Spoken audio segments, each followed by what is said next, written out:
अगर वो इंसान आपसे मोहब्बत के बड़े बड़े दावे तो कर रहे हैं लेकिन मोहब्बत को साबित नहीं कर रहा, तो आप कैसे पहचानेंगे कि ये सिर्फ दावे ही करता है या वाकई मेरे साथ मोहब्बत कर रहा है।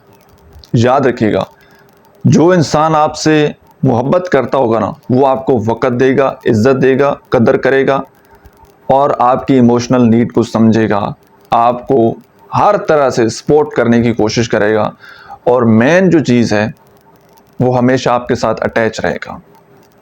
अगर ये 3-4 चीज़ें नहीं हैं, इज़्ज़त नहीं कर रहा, कदर नहीं कर रहा, वक़्त नहीं दे रहा, तो इसका मतलब है कि वो सिर्फ उसके दावे ही हैं।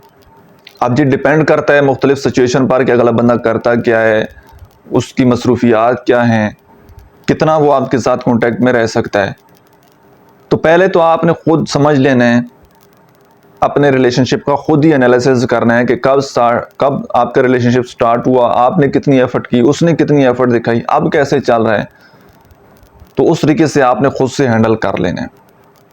लेकिन अगर आप कंफ्यूज हैं और आपको नहीं पता लग रहा कि ये मोहब्बत है या दावे हैं, टाइम पास है, क्या है, और आप ये जानना चाहते हैं, इस कन्फ्यूजन से निकलना चाहते हैं, तो आप दिए गए व्हाट्सएप नंबर पर कांटेक्ट कर सकते हैं। तो इंशाल्लाह आपको मुकम्मल गाइड कर दिया जाएगा, आपकी केस को, आपकी प्रॉब्लम को मुकम्मल सुनकर फिर उसके मुताबिक इंशाल्लाह मुकम्मल आपको गाइड करेंगे। Thank you.